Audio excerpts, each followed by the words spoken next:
ആമേൻ ആമേൻ. യേശുവിൻ്റെ ഏറ്റവും പ്രിയമുള്ള കുഞ്ഞെ, 1 രാജാക്കന്മാർ 14:6. അഹിയ ജെറോബാമിൻ്റെ ഭാര്യയോട് ചോദിക്കുക, നീ വേറൊരുവളായി നടിക്കുന്നതെന്തേ മകളെ? നീ വേറൊരുവളായി നടിക്കുന്നതെന്തേ മകളെ? നീ വേറൊരുവളായി നടിക്കുന്നതെന്തേ? വേദവാക്യം എന്നോടും നിങ്ങളോടും എപ്പോഴും ചോദിക്കുന്ന ഒരു കാര്യമാണ്, കുഞ്ഞെ പുരോഹിത, നീ എന്തായി വേറൊരുവനായി നടിക്കുന്നത്? നീ ഉള്ളതുള്ളതുപോലെ ഒന്ന് ജീവിക്കാത്തതെന്താ?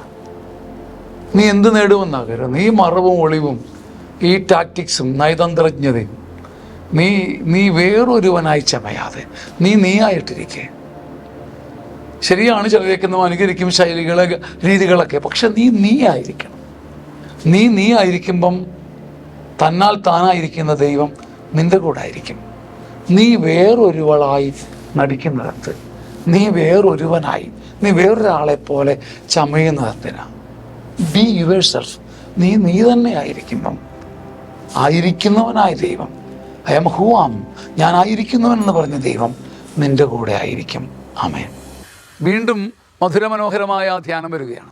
60 വയസ്സിന് മുകളിലുള്ള അനേകർക്ക് അഭിഷേകവും ശക്തിയും കരുത്തും കനിവും നൽകിയ ധ്യാനം, ഗ്രേസ്ഫുൾ സീനിയർ സിറ്റിസൺസ് ധ്യാനം. ചങ്ങനാശ്ശേരി അതിരൂപതയുടെ ധ്യാന കേന്ദ്രമായ സിയോൺ ധ്യാന കേന്ദ്രത്തിൽ മെയ് 19, 20, 21, 22 തീയതികളിൽ കടന്നുപോയവർക്കും പങ്കെടുത്തവർക്കും മറക്കാനാവാത്ത സ്വർഗീയ സ്മരണകൾ സമ്മാനിച്ച ഈ ധ്യാനം, അതിൽ പങ്കെടുക്കുവാൻ സ്നേഹപൂർവ്വം നിങ്ങളെ ക്ഷണിക്കുന്നു. ഇപ്പോൾ തന്നെ നിങ്ങളുടെ പേരുകൾ തന്ന് സീറ്റുകൾ ബുക്ക് ചെയ്താൽ നിങ്ങൾക്കുള്ള താമസ സൗകര്യം ഒരുക്കി നിങ്ങൾക്ക് വേണ്ടി കാത്തിരിക്കുവാനും പ്രാർത്ഥിക്കുവാനും ഞങ്ങൾക്ക് കഴിയും. താഴെ നൽകുന്ന മേൽവിലാസത്തിലും ഫോൺ നമ്പറിലും ബന്ധപ്പെടുക. ദൈവം നിങ്ങളെ അനുഗ്രഹിക്കട്ടെ. നമുക്കൊരു ആത്മീയ ബന്ധത്തിലായിരിക്കാം. സ്വാഗതം. ആമേൻ ആമേൻ.